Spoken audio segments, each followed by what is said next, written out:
सुरक्षित नारी, सक्षम युवा,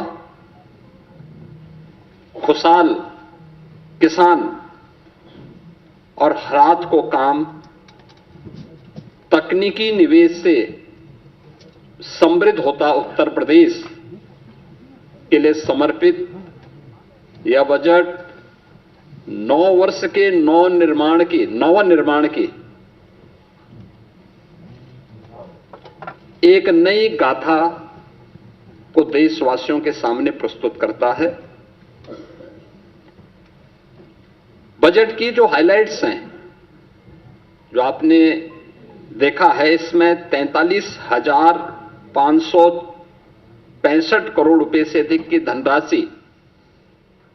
केवल नई योजनाओं के लिए इस बजट में उसमें प्रस्तावित की गई हैं। दूसरा, 2 लाख करोड़ रुपए से अधिक की राशि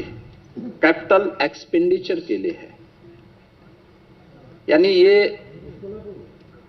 परिसंपत्तियों के नवनिर्माण में, इंफ्रास्ट्रक्चर के डेवलपमेंट में और इकोनॉमी की यानी अर्थव्यवस्था को सुदृढ़ीकरण करने में इसकी बड़ी भूमिका होती है और यहीं से रोजगार का सृजन भी होता है। ये रोजगार सृजन में भी एक बड़ी भूमिका का निर्वहन करता है। ये बजट का मुख्य हाइलाइट्स है। आपने इस चीज को बजट में देखा होगा। बजट भाषण जब वित्त मंत्री जी पढ़ रहे थे तो उस समय भी आपने इस बात को गौर किया होगा कि बजट में जो हमारी एफआरबीएम की सीमा है, यानी पिछले 9 वर्ष में ये हमारी सरकार का 10वां बजट है और पहली बार हुआ है जब किसी मुख्यमंत्री को 10वां बजट प्रस्तुत करने का अवसर प्राप्त हुआ है यूपी जैसे राज्य में। इससे पहले कभी नहीं हुआ। दूसरा है कि इन 9 वर्षों में एक भी टैक्स नहीं लगाया गया। तीसरा है, यूपी के अंदर जो भी कर चोरी थी, लीकेजेस थे, इन सबको रोक करके कुशल वित्तीय प्रबंधन के माध्यम से बेमारू राज्य से उत्तर प्रदेश को भारत की अर्थव्यवस्था का एक ब्रेक थ्रू के रूप में प्रस्तुत करते हुए रेवेन्यू सरप्लस स्टेट के रूप में प्रस्तुत करने में सफलता प्राप्त हुई है। 2017 में जिस राज्य में ऋणग्रस्तता थी और वह उसकी 30% से अधिक थी, उसे घटा करके हम लोगों ने अगले ही 2-3 वर्षों के अंदर 27% में लाने में सफलता प्राप्त की थी। लेकिन 3 वर्ष का जो कोविड कालखंड था, इसके कारण यह सीमा बढ़ी थी। हम इसे फिर से 27% में लाने में सफल हुए हैं और हमारा इस वित्तीय वर्ष में यह लक्ष्य है कि हम इसको 23% तक लेके आ जाएं। यानी जो रिजर्व बैंक ने तय किया है कि किसी भी राज्य की जो कुल जीएसडीपी होगी उसकी 30% से अधिक ऋण उस पर नहीं होना चाहिए। उत्तर प्रदेश देश के उन राज्यों में है जिस राज्य के पास जो भी एफआरबीएम की सीमा तय की गई है उसके अधीन उत्तर प्रदेश ने अपने वित्तीय प्रबंधन को रखा है और उत्तर प्रदेश की ऋणग्रस्तता उसी के अधीन उत्तर प्रदेश के अंदर देखने को मिल रही है। यह हमारा कुशल वित्तीय अनुशासन भी है। बिना अतिरिक्त टैक्स लगाए हुए उत्तर प्रदेश के अंदर वेलफेयर की स्कीम को, इंफ्रास्ट्रक्चर की स्कीम को और प्रत्येक सेक्टर में नई ऊंचाइयों को प्राप्त करते हुए विकास के नित नए सोपान को स्थापित करते हुए आज उत्तर प्रदेश जिस दिशा में आगे बढ़ा है, अपनी अर्थव्यवस्था को मजबूत किया है, उसके बल पर उत्तर प्रदेश आज देश की टॉप 3 इकोनॉमी में एक है।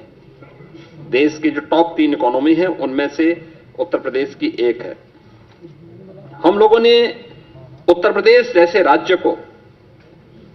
हमने देखा होगा कि उत्तर प्रदेश में अब अनएम्प्लॉयमेंट जो रेट है इसको हम 2.24% तक के नीचे लेके आने में सफल हुए हैं। यह स्थिति 2017 के पहले यह लगभग 17 से 19% तक था। आज इसको हम नीचे करने में सफल हुए हैं। जॉब लेड ग्रोथ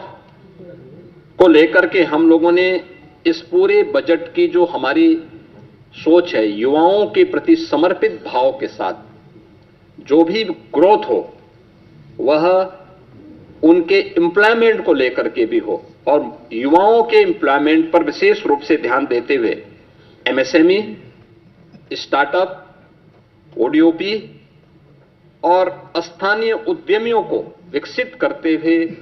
बृहद निवेश की नई योजना के साथ उत्तर प्रदेश को इन्वेस्टमेंट डेस्टिनेशन के साथ एम्प्लॉयमेंट जनरेटर के रूप में भी एक बड़ी भूमिका के साथ आगे बढ़ाने का तय। और इसके लिए आपने बजट में इन चीजों को देखा होगा, कैसे उत्तर प्रदेश ने अब उस दिशा में कार्य करना प्रारंभ किया। इमर्जिंग टेक्नोलॉजी को लेकर के आज जो बड़ी घोषणाएं हुई हैं, उन बड़ी घोषणाओं में जो बहुत महत्वपूर्ण सेक्टर है कि उत्तर प्रदेश सरकार जहां पे चल रहा है, आपने देखा होगा उत्तर प्रदेश राज्य में हमेशा इस बात को देखने को मिलता था कि अलग अलग विभाग अलग अलग समय में अलग अलग डाटा प्रस्तुत करते थे। हमारी सरकार ने तय किया है कि हम यूपी के अंदर एक स्टेट डाटा अथॉरिटी का गठन करेंगे। स्टेट डाटा अथॉरिटी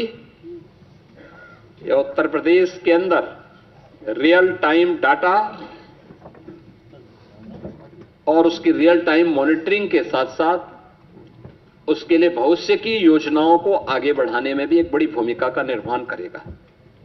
बजट की जो हाइलाइट्स हैं उनमें से ये भी है। दूसरा, इमर्जिंग टेक्नोलॉजी के लिए आर्टिफिशियल इंटेलिजेंस या अन्य सेक्टर में कार्य करने के लिए डाटा सेंटर क्लस्टर की स्थापना, यह भी बजट में इसका प्रावधान, इसके लिए भी धनराशि की व्यवस्था की गई है। मेडटेक और डीपटेक के लिए एआई मिशन की घोषणा, यह भी इस बजट के अंदर है, जिससे युवाओं के लिए स्किल युवा को अधिक से अधिक जॉब हम उपलब्ध करवा सकें। इसके लिए उनकी स्किलिंग की प्लानिंग भी इस बजट में, उसका महिला उद्यमी उत्पाद और विपणन केंद्र के रूप में उसे विकसित करना, सी मार्ट के रूप में लोकल स्तर पर एसएचजीज के माध्यम से उन महिलाओं को प्रोत्साहित करने के लिए एक बड़ी घोषणा ये भी है, जिसमें स्थानीय स्तर की महिलाएं एसएचजीज के माध्यम से जो अपना लोकल गांव में, शहरी क्षेत्र में अपना प्रोडक्ट बनाती हैं, महिला स्वयंसेवी समूहों को प्रोत्साहित करने के लिए स्कीम एक महत्वपूर्ण भूमिका का निर्वहन करेगा। City economic zone SCR, Kashi Mirzapur economic zone, Prayagraj Chitrakoot economic zone, Kanpur Jhansi economic zone, ये क्लस्टर डेवलप करने की एक नई कार्रवाई को आगे बढ़ाने के लिए भी बजट में प्रावधान किया गया है। और ईज ऑफ डूइंग बिजनेस के बाद जन विश्वास सिद्धांत, देखिए बहुत महत्वपूर्ण बात है यह जन विश्वास सिद्धांत, ईज ऑफ डूइंग बिजनेस। हम 17 में जब आए थे, यूपी का ईज ऑफ डूइंग बिजनेस में जो रैंकिंग थी वह लगभग 13-14 पे रैंकिंग थी हमारी। हम लोगों ने पहले 3 वर्ष के अंदर इसको नंबर 2 पर लाने में सफलता प्राप्त की। फिर यूपी ने चीफ अचीवर स्टेट के रूप में अपने आप को स्थापित किया। अब हम जन विश्वास सिद्धांत के रूप में निवेश करने वाले निवेशक को सिंगल विंडो सचमुच दिखाई दे, इसके लिए उन सभी चीजों में रिलैक्स करना, रजिस्ट्रेशन, लाइसेंसिंग आदि की कार्रवाई को अधिक सरल और सहज बनाने के लिए हमें इस दिशा में आगे कार्य कर, इस दिशा में इसको अब लागू करने की दिशा में यूपी आगे बढ़ा है। प्रदेश में डिजिटल एंटरप्रेन्योरशिप योजना, इस स्कीम को भी यूपी ने आगे बढ़ाने की दिशा में इस बजट में इस पर कार्य किया है। लेकिन इन सभी पर हमें सफलता तब मिली है जब प्रदेश के अंदर उस प्रकार के वातावरण को बनाने में हमें सफलता प्राप्त हुई। खासतौर पर उसके लिए प्रयास किए गए रूल ऑफ लॉ, यही रियल ग्रोथ है, यही उसकी गारंटी है। यानी rule of law real growth की गारंटी है। हर व्यक्ति सुरक्षा की गारंटी चाहता है और वह गारंटी आज यूपी दे रहा है। सुरक्षा है, स्मार्ट पुलिसिंग है और त्वरित न्याय व्यवस्था। यह नागरिकों को भी और निवेशकों को भी दोनों को सुरक्षित और एक भरोसेमंद वातावरण देने में एक बड़ी भूमिका का निर्वहन करता है। इससे प्रदेश में एम्प्लॉयमेंट क्रिएट हुआ है दोनों स्तर पर। अब कोई सोच सकता था यूपी में 50 लाख करोड़ रुपए से अधिक का निवेश के प्रस्ताव आएंगे? यूपी का मृत प्राय सा हो गया एमएसएमई सेक्टर, फिर से ग्रोथ करके 3 करोड़ से अधिक नौजवानों के लिए नौकरी और रोजगार की संभावनाओं को विकसित करेगा। आज ये यूपी में संभव हो रहा है, आज ये यूपी में दिखाई दे रहा है, यूपी में हुआ है। और उसी दिशा में यह बजट इमर्जिंग टेक्नोलॉजी को फोकस करते हुए आज यहां पे प्रस्तुत किया गया है। इस बजट में कुछ अन्य सेक्टर को भी छुआ गया। अन्नदाता किसान, अन्नदाता किसान भारत जैसे कृषि प्रधान देश की अर्थव्यवस्था और उसके विकास की धुरी है। हमारा यह मानना है कि अन्नदाता किसान, यह अन्नदाता केवल लाभार्थी नहीं है, यह विकास का भागीदार है। अब अन्नदाता से उसे उद्यमी बनाने की दिशा में नए प्रयास क्या हो सकते हैं? इस दिशा में एक नए प्रयास, इस विकास की यात्रा में प्रदेश का अन्नदाता भी सक्रिय साझेदार बने। इस दिशा से कृषि को इनकम बेस्ड और वैल्यू एडिशन मॉडल के रूप में प्रस्तुत करने के लिए इस बजट में उसका प्रावधान किया गया है। इसके अलावा कृषि विभाग में डीजल पंप सेट को, जो भी प्रदेश के अंदर आपने देखा होगा, हम लोगों ने सिंचाई की क्षमता का विस्तार किया है। 40 लाख के आसपास ट्यूबवेल ऐसे थे जिनमें से 16 लाख ट्यूबवेल जिनका इलेक्ट्रिफिकेशन पहले से था। हमने उन्हें फ्री बिजली की व्यवस्था की, लेकिन 23 लाख ट्यूबवेल्स ऐसे थे जो डीजल से संचालित हो रहे हैं। उन्हें फेज वाइज सोलर के साथ जोड़ने की एक बड़ी स्कीम के लिए हम लोगों ने इस बजट में घोषणा की है। ये सोलर पैनल क्लस्टर रूप में भी और इंडिविजुअल रूप में भी हम उसको आगे बढ़ाएंगे। पीएम कुसुम योजना का लाभ भी उसके साथ जोड़ेंगे और इसके तहत एक बड़ी स्कीम की घोषणा इस बजट में हुई है, जिसमें अनुसूचित जाति, जनजाति, महिला और लघु सीमांत किसानों को 90% अनुदान और अन्य किसानों के लिए 80% किसान इसमें सब्सिडी की घोषणा हम लोगों ने की है। दूसरा है अंतर्राष्ट्रीय महिला किसान वर्ष 26 के तहत नाबार्ड ने किसान के साथ एफपीओज हेतु भी एक रिवॉल्विंग फंड की व्यवस्था, यानी जो एफपीओज संचालित करते हैं उन एफपीओज के लिए भी उन्हें अतिरिक्त सुविधा और उसको फैसिलिटेट किया जा सके, इस दिशा से भी सरकार ने बजट में घोषणा की है। गन्ना के साथ ही तिलहनी और दलहनी अंतः फसली खेती, यानी अब तक होता क्या, हम एक फसल लेते थे एक समय में, गन्ना के साथ कोई दूसरी फसल नहीं ले पाते थे। इसके साथ भी उस दलहनी और तिलहनी फसलों को बोया जा सकता है, दोनों का लाभ होगा। लेकिन इससे पहले कुछ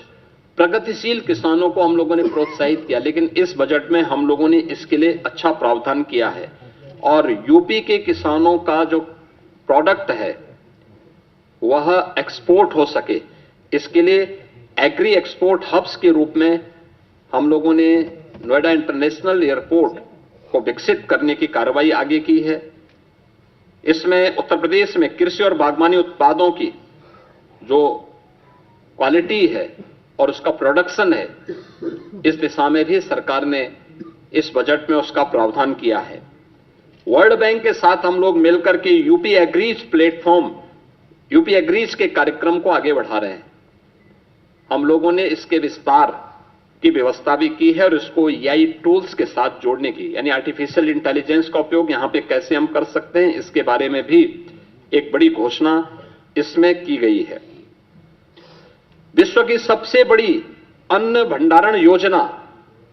इसमें उत्तर प्रदेश में इस बार हम लोगों ने बजट में 2 लाख मीट्रिक टन अतिरिक्त खाद्यान्न भंडारण की क्षमता विकसित करने का टारगेट भी तय किया है। यानी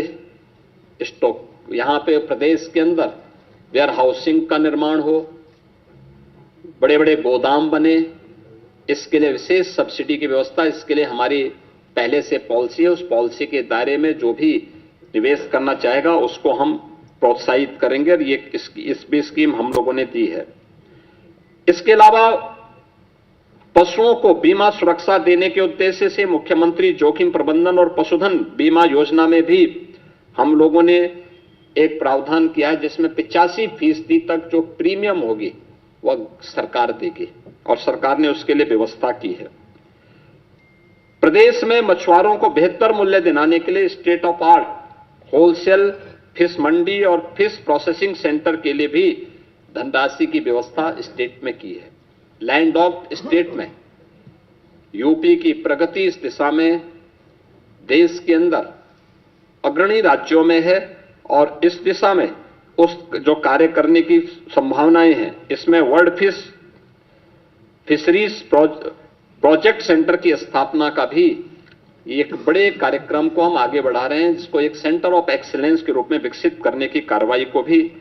व्यवस्था की है। 4 चीनी मिलों की क्षमता संवर्धन के प्रावधान को, जिसमें छाता मथुरा के अश्वनी और लॉजिस्टिक हब,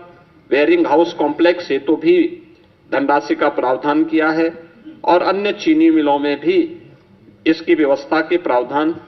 किए गए हैं। मित्रों, बजट में अलग अलग विभागों के लिए सभी बजट प्रावधान में काफी वृद्धि की गई है। खासतौर पर जो बजट के प्रावधान हुए हैं, इसमें हमारा अवस्थापना और औद्योगिक विकास के लिए भी इसमें काफी वृद्धि हुई है। आगरा लखनऊ से हरदोई फर्रुखाबाद गंगा एक्सप्रेस वे की कनेक्टिविटी के लिए धनराशि की व्यवस्था की गई है। गंगा एक्सप्रेस वे से प्रयागराज, मिर्जापुर, वाराणसी, चंदौली, सोनभद्र तक यानी शक्तिनगर तक इसके विस्तार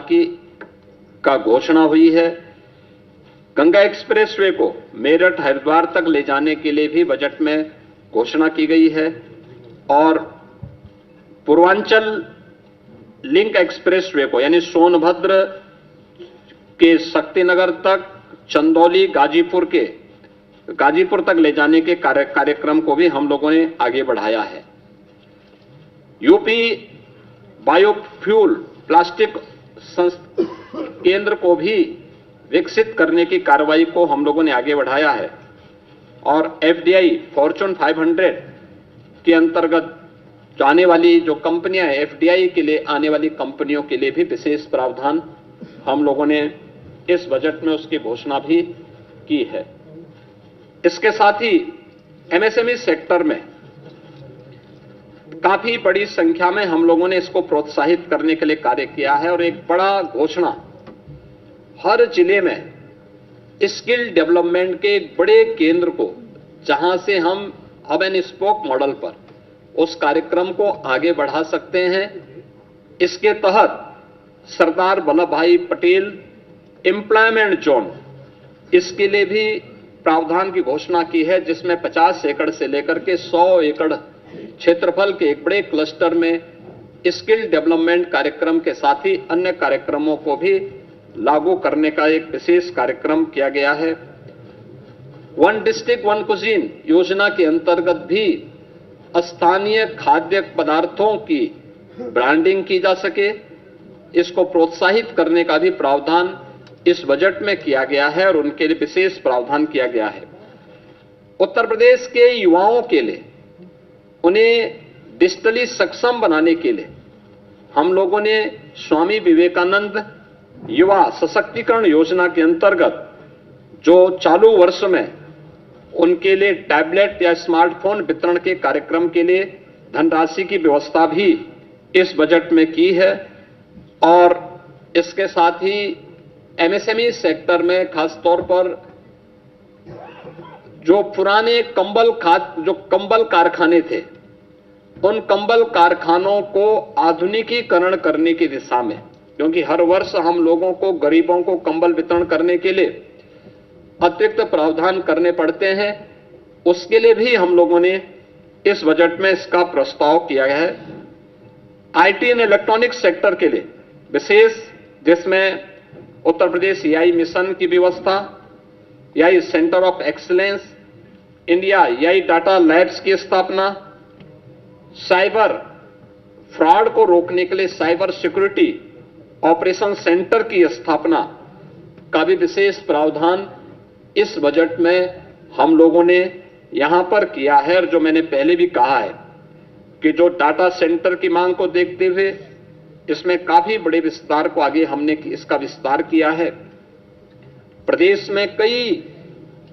डाटा सेंटर की वर्तमान में स्थापना हो रही है, लेकिन इनका डाटा सेंटर क्लस्टर की स्थापना हो जो एआई के लिए आवश्यक है, उस दिशा में आज सरकार ने इसकी भी घोषणा की और उसके लिए बजट की घोषणा की है। और डाटा सेंटर क्लस्टर की इस नई योजना से भी हम लोग कार्यक्रम को आगे बढ़ा रहे हैं। उत्तर प्रदेश ने शिक्षा के क्षेत्र में कुछ मॉडल दिए थे, खासतौर पर ऑपरेशन कायाकल्प हो या फिर उन बच्चों के लिए जो निराश्रित थे या निर्माण श्रमिकों के बच्चे थे, उनके लिए अटल आवासीय विद्यालय के मॉडल दिए थे। अटल आवासीय विद्यालय के इंफ्रास्ट्रक्चर को ध्यान में रखते हुए उसी तर्ज पर बेसिक शिक्षा परिषद में हम लोगों ने व्यवस्था की है कि सीएम कंपोजिट विद्यालय की स्थापना, यह हर जनपद में 2-2 विद्यालयों के लिए हम लोगों ने धनराशि का प्रावधान भी इस बजट में सभी 75 जनपदों के लिए किया है। इसके अलावा प्रदेश के अंदर कस्तूरबा गांधी विद्यालयों, अभी बहुत कुछ हमारे विकासखंड ऐसे थे जहां पे कस्तूरबा गांधी विद्यालय नहीं थे या कस्तूरबा गांधी विद्यालय की मांग हो रही थी, वहां पे उनके विस्तार के कार्यक्रम को हम लोगों ने एक व्यवस्था की है। और प्रदेश के जो हमारे प्रसिद्ध स्कूल हैं, माध्यमिक स्कूल हैं, इसके अलावा उच्च शिक्षण संस्थानों के लिए भी, उनके शिक्षणोत्तर कर्मचारियों के लिए भी, वहां पे जो मानदेय पे शिक्षक हैं, इनके लिए भी हम लोगों ने कैशलेस यानी आयुष्मान भारत की तर्ज पर कैशलेस उपचार की व्यवस्था के लिए धनराशि की व्यवस्था भी इसमें की है। सभी प्रकार के शिक्षकों को इसके साथ हम लोगों ने जोड़ा हुआ है, ये सभी चीजें की हैं। आर्टिफिशियल इंटेलिजेंस का उपयोग माध्यमिक स्तर से ही हम करना प्रारंभ करेंगे, इसके लिए धनराशि की व्यवस्था की है। बालिकाओं के लिए निःशुल्क सैनिटरी नैपकिन की व्यवस्था के लिए भी धनराशि की व्यवस्था की गई है और ड्रीम स्किल लैब क्लस्टर के लिए भी धनराशि की व्यवस्था इस बजट में की गई है। इसके अलावा प्रदेश के अंदर अन्य उसमें हमारे जितने भी यानी टेक्निकल एजुकेशन में प्रदेश सरकार ने शिक्षा, कौशल, तकनीकी और उसके सशक्त त्रिकोण के लिए AI, digital technology, defence manufacturing, semiconductor, data centre, data science जैसे उभरते क्षेत्रों में भी हम लोगों ने इसको और अधिक प्रतिस्पर्धी बनाने की दिशा में इसको भी, इसका प्रावधान भी इस बजट में हम लोगों ने टेक्निकल एजुकेशन की दृष्टि से प्रारंभ किया है। उत्तर प्रदेश सरकार स्टेम यानी science, technology, engineering and maths इसको बढ़ावा देने के लिए प्रदेश सरकार ने स्टेम एआई मिशन, राजकीय पॉलिटेक्निक संस्थान और टेक्निकल इंस्टीट्यूशन के साथ हम इसको जोड़ने के एक बड़े कार्यक्रम के साथ आगे बढ़े हैं, जिसमें AI enabled lab, skill development के साथ इसको जोड़ने का कार्यक्रम और एआई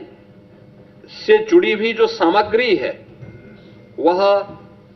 स्थानीय भाषा में यानी हिंदी में भी उपलब्ध हो सके, इसके लिए कार्य हो रहा है। इसके साथ ही इस दिशा में नॉलेज पार्टनर के रूप डीप टेक के लिए प्रदेश के अंदर आईआईटी कानपुर, आईआईटी बीएचयू और अन्य संस्थानों को भी हम लोगों ने इसके साथ जोड़ने के एक बड़े कार्यक्रम के लिए भी धनराशि की व्यवस्था यहां पर हम लोगों ने इस बजट में इसकी घोषणा की है। प्रदेश में महिलाओं की सुरक्षा, उनके स्वावलंबन और उनके सम्मान से जुड़ी हुई कार्यक्रम को भी हम लोगों ने ई क्यूब के रूप में एम्प्लॉयमेंट, एंटरप्राइज और एक्सीलेंस की यात्रा को जोड़ते हुए पिछले 9 वर्ष में महिला श्रम बल उत्तर प्रदेश के अंदर 13% से बढ़कर के 36% हुआ है। इसको और अधिक बढ़ाने की दिशा में उत्तर प्रदेश सरकार ने एक विशेष महिला उद्यमी उत्पाद विपणन योजना, इसके लिए धनराशि की व्यवस्था की है, जो अभी यूनियन बजट में सी मार्ट की तर्ज पर कार्य करेगा। इसके अलावा महिला उद्यमी क्रेडिट कार्ड की योजना भी घोषित की गई है, जिसमें महिलाओं की आय बढ़ाने, लखपति दीदी के लक्ष्य को आगे बढ़ाने, ब्याज मुक्त पूंजी उपलब्ध कराने हेतु यानी उन्हें छोटी छोटी योजनाओं के लिए ब्याज पर किसी बैंक से या किसी ऐसे व्यक्ति से उनको ब्याज न लेना पड़े जहां वह कर्ज के नीचे दबे, उसे ब्याज मुक्त ऋण की सुविधा उपलब्ध हो सके, इसके लिए धनराशि की व्यवस्था की गई है। और कामकाजी महिलाओं के लिए हम लोग हर जनपद स्तर पर उनके लिए श्रमजीवी महिला छात्रावास का विकास का निर्माण कर सकें, इस दिशा में भी धनराशि की व्यवस्था की गई है। युवाओं के लिए एक अन्य प्रावधान इस बजट में किया गया है जो अत्यंत महत्वपूर्ण है, और वह है one commissionary, one divisional headquarter, one sports college, यानी 18 कमिश्नरी हेडक्वार्टर हैं उत्तर प्रदेश के अंदर। हर एक में एक स्पोर्ट्स कॉलेज भी होगा। उत्तर प्रदेश सरकार पहले से ही हॉकी के जादूगर मेजर ध्यानचंद जी के नाम पर हम लोग मेरठ में स्पोर्ट्स यूनिवर्सिटी का निर्माण कर रहे हैं, जो अप्रैल मई तक बनकर के तैयार हो जाएगा। उसमें सत्र प्रारंभ हो चुके हैं। अब उत्तर प्रदेश ने 2030 के अहमदाबाद कॉमनवेल्थ गेम्स और 2036 के ओलंपिक की भारत की प्रस्तावित दावेदारी को ध्यान में रखते हुए उत्तर प्रदेश का युवा अच्छी संख्या में इन आयोजनों में भागीदार बन सके, इसके लिए 18 कमिश्नरी हेडक्वार्टर पर यानी डिविजनल हेडक्वार्टर पर हम लोग एक स्पोर्ट्स कॉलेज की स्थापना करने के साथ ही उन्हें एक स्पेसिफिक स्पोर्ट्स के लिए सेंटर ऑफ एक्सीलेंस के रूप में विकसित करने की दिशा में भी कार्य कर रहे हैं। इसके लिए हम लोगों ने धनराशि की व्यवस्था इस बजट में भी इसकी व्यवस्था की है। बाकी अन्य धनराशि की व्यवस्था हर ग्राम पंचायत स्तर पर ओपन जिम के निर्माण के लिए उसकी प्राथमिकता के साथ जोड़ा है। वहां पर अन्य कार्यक्रमों को भी विकसित करने के लिए खेल के मैदान का हो, मिनी स्टेडियम का हो, स्टेडियम के निर्माण का हो, खेलो इंडिया कार्यक्रम के अंतर्गत भी इन्हें विकसित करने की दिशा में भारत सरकार के साथ मिलकर के हम लोग इन कार्यक्रमों को आगे बढ़ाने का कार्यक्रम स्पोर्ट्स के माध्यम से कर रहे हैं। प्रदेश के अंदर पर्यटन सुविधाओं के विकास के लिए उत्तर प्रदेश ने एक लंबी छलांग लगाई है। 2017 के पहले सुरक्षा का वातावरण नहीं था, अच्छा इंफ्रास्ट्रक्चर नहीं था, उत्तर प्रदेश का परसेप्शन देश और दुनिया के अंदर खराब होने के कारण यहां पे न पर्यटन सुविधाएं थी और न ही उसके विकास के लिए सरकार की रुचि थी, न सुरक्षा था, तो कोई आने का प्रयास नहीं करता था। 24-25 में 122 करोड़ पर्यटकों ने उत्तर प्रदेश के धार्मिक स्थलों की और अन्य हमारे जितने भी पर्यटन के केंद्र हैं, अलग अलग, चाहे वो इको टूरिज्म के हों, हेरिटेज टूरिज्म के हों, एडवेंचर से जुड़े हुए केंद्र हों, इन सब में उन्होंने आकर के यात्रा की। पर्यटन अपने आप में एम्प्लॉयमेंट का भी एक बहुत बड़ा माध्यम है, ढेर सारा रोजगार का सृजन करता है। उन सब के लिए आज उत्तर प्रदेश ने एक नई व्यवस्था की है और बजट में भी हम लोगों ने उसका प्रावधान किया है कि हम लोग 1 लाख अतिरिक्त रूम जोड़ने के लिए, जो हमारी पर्यटन की पॉलिसी है, इस पॉलिसी के अंतर्गत पीपीपी मोड पर इसको विकसित करने के सामने कार्य करेंगे। 50,000 नए होम स्टे के लिए भी हम लोग इस दिशा में कार्य करेंगे और महिला गाइड प्रशिक्षण के लिए भी लाइसेंस शुल्क को माफ करने, यानी 10,000 का जो लाइसेंस शुल्क है उसको माफ करने का भी प्रावधान हम लोगों ने महिलाओं के लिए इस बजट में इसकी व्यवस्था की है। मित्रों, आप इस बात को जानते हैं कि स्वास्थ्य क्षेत्र में उत्तर प्रदेश ने पिछले 9 वर्ष में एक नई प्रगति की है, एक नया प्रयास किया है और इस प्रयास के अंतर्गत आप इस बात को देख सकते हैं कि जिस राज्य में पहले मात्र 36 मेडिकल कॉलेजेस थे, जिसमें से 17 से कम केवल गवर्नमेंट मेडिकल कॉलेजेस थे, आज उस राज्य में 81 मेडिकल कॉलेज, 2 एम्स और कई हमारे पास सुपर स्पेशलिटी के हॉस्पिटल्स वर्तमान में कार्यरत हैं। ये सुविधाएं और देश के अंदर सबसे अधिक 5,46,00,000 से अधिक प्रधानमंत्री जन आरोग्य योजना के अंतर्गत आयुष्मान कार्ड के गोल्डन कार्ड देने वाला राज्य यूपी है। सबसे अधिक गोल्डन कार्ड भी उत्तर प्रदेश दे रहा है। अब नेक्स्ट क्या? हमने टर्सरी केयर के रूप में अपने मेडिकल कॉलेजेस को विकसित किया है। कुछ मेडिकल कॉलेजेस इसमें विकसित हो रहे हैं। हर जिले के अंदर डायलिसिस की सुविधा निःशुल्क में उपलब्ध करवाने की कार्रवाई के साथ ही वहां पे रेडियोलॉजी की व्यवस्था, खासतौर पर एमआरआई, सीटी, कलर डॉपलर, डिजिटल एक्सरे, इन सब की व्यवस्था का प्रावधान जनपद स्तर पर करने की तैयारी के साथ ही नेक्स्ट स्तर पर इस बजट में देश का यह पहला सेंटर होगा जिसको हम SCPGI में करने जा रहे हैं। टर्सरी के बाद क्वार्टरली हेल्थ केयर सेंटर की स्थापना का एक बड़ा कार्य है, जिसके लिए हम लोगों ने पहले चरण में 250 करोड़ रुपए का प्रावधान इस बजट में किया है और यह एक बड़ी घोषणा है यूपी की दृष्टि से, खास तौर पर जिसमें ऑर्गन ट्रांसप्लांट की दृष्टि से किसी भी प्रकार के उस अभियान को आगे बढ़ाने के लिए यह बहुत बड़ा सेंटर SCPGI इस कार्यक्रम को लेकर के आगे बढ़ाएगा। इसके साथ ही प्रदेश ने उन जनपदों में, जिन जनपदों में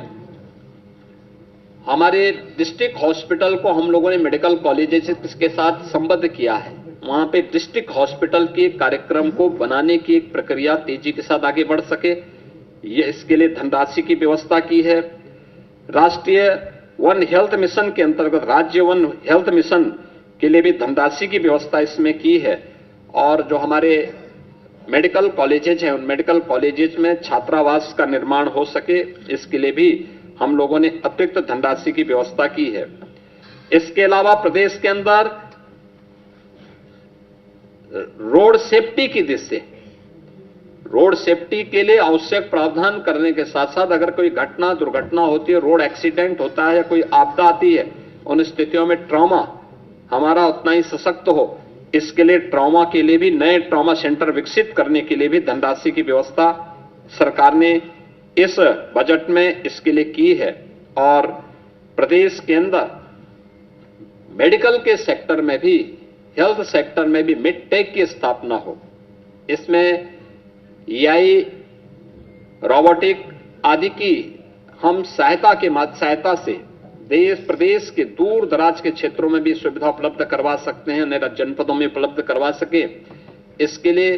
वर्तमान में हमारे 2 सेंटर ऑफ एक्सीलेंस, एक SGPGI लखनऊ में और दूसरा IIT कानपुर के साथ मिलकर के राज्य सरकार इसके लिए धनराशि की व्यवस्था की है और इसमें कार्य हमारा चल रहा है और हमने इसमें धनराशि की व्यवस्था भी की है।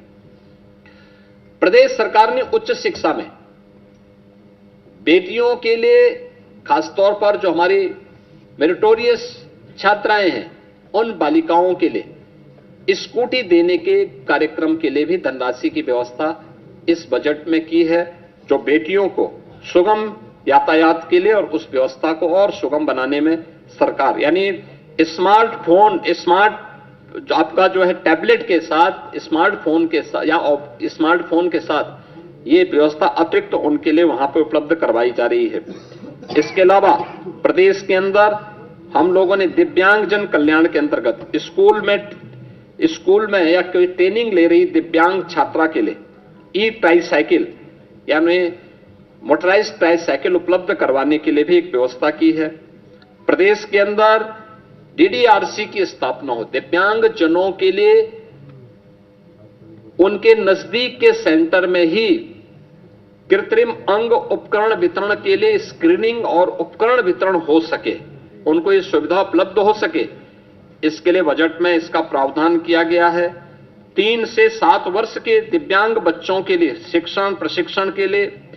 डे केयर सेंटर की स्थापना के लिए भी धनराशि की व्यवस्था की गई है और अन्य जनपदों की दृष्टि खासतौर पर कुछ जनपद हैं अयोध्या, मथुरा, झांसी, मुजफ्फरनगर, देवरिया, जौनपुर, जहां पे समेकित विशेष माध्यमिक विद्यालयों के स्थित दिव्यांग जनों के लिए विद्यालय होते हैं, इसके निर्माण की कार्रवाई को भी इसमें हमने इसकी व्यवस्था इसके साथ की है। प्रदेश के अंदर यानी ये इस दिव्यांग बच्चों के प्रशिक्षण के लिए भी अन्य 9 जनपदों में भी गोरखपुर, वाराणसी, प्रयागराज, अयोध्या, लखनऊ, बरेली, झांसी, मेरठ और आगरा में यहां पे विशेष जो दिव्यांगजन बच्चे 3 वर्ष से लेकर 7 वर्ष तक के बच्चे, उनके प्रशिक्षण और उनके शिक्षण के लिए विशेष एक प्रावधान इसमें भी किया गया है। इसमें प्रदेश ने यह भी एक नए कार्यक्रम को आगे बढ़ाने का कार्य किया है। मित्रों, जो मैंने पहले भी कहा, आज का यह बजट एक विकसित भारत की आदरणीय प्रधानमंत्री जी की उन संकल्पनाओं को समर्पित है जो 2047 के लक्ष्य को प्राप्त करने की दिशा में तेजी के साथ अग्रसर हो रहा है और पिछले 9 वर्ष के सभी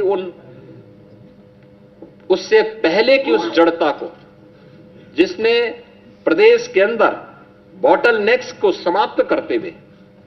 अपने बीमारू स्टेटस को समाप्त करते हुए, दूर करते हुए, आज भारत की इकोनॉमी के ब्रेक थ्रू के रूप में उत्तर प्रदेश को हम विकसित करने की दिशा में आगे बढ़े हैं। अब उत्तर प्रदेश बीमारू राज्य नहीं है, अब उत्तर प्रदेश भारत की इकोनॉमी का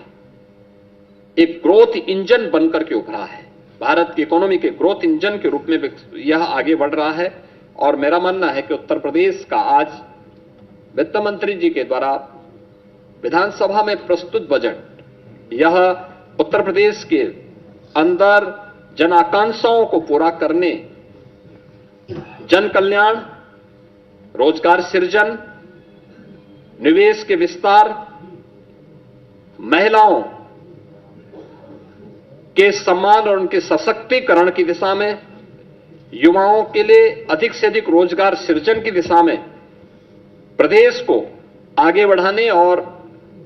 2029-30 में यूपी को $1 ट्रिलियन की इकोनॉमी के रूप में प्रस्तुत करते हुए एक विकसित भारत के विकसित उत्तर प्रदेश के रूप में आगे बढ़ाने की दिशा में एक मील का पत्थर साबित होगा। इस दिशा में आज यह बजट यहां पे प्रस्तुत किया गया है। मैं बजट प्रस्तुत करने के लिए वित्त मंत्री जी को, अपर मुख्य सचिव वित्त और उनकी पूरी टीम को हृदय से बधाई देता हूं। अपने सभी दोनों वरिष्ठ सहयोगियों, उप मुख्यमंत्री श्री केशव प्रसाद मौर्य जी को, श्री ब्रजेश पाठक जी को, मंत्रिमंडल के अपने सभी सहयोगियों को और सभी उन अधिकारियों को भी धन्यवाद दूंगा जिन्होंने मेहनत से उत्तर प्रदेश के 2026-27 के इस बजट को बनाने और अपना सकारात्मक योगदान से उत्तर प्रदेश के इस परसेप्शन को बदलने में उन्होंने एक नई उस भूमिका को प्रस्तुत किया है कि सिस्टम वही है लेकिन लीडरशिप बदलती है, कैसे चेंज आता है, वह चेंज आज यहां पर इस बजट के माध्यम से देखने को मिल रहा है। अब उत्तर प्रदेश 9,12,000 करोड़ रुपए के अपने इस बजट को प्रस्तुत करते हुए गौरवान्वित महसूस कर रहा है। मैं इसके लिए पूरे प्रदेशवासियों को हृदय से बधाई देता हूं, अपनी मंगल में शुभकामनाएं देता हूं और वित्त मंत्री जी और उनकी पूरी टीम को इस दूरदर्शी जन आकांक्षाओं की पूर्ति करने वाले युवा, महिला, अन्नदाता और गरीब को ध्यान में रख करके बनाए जाने वाले इस बजट के लिए बहुत बहुत बधाई देता हूं, अपनी मंगल में शुभकामनाएं देता हूं। धन्यवाद।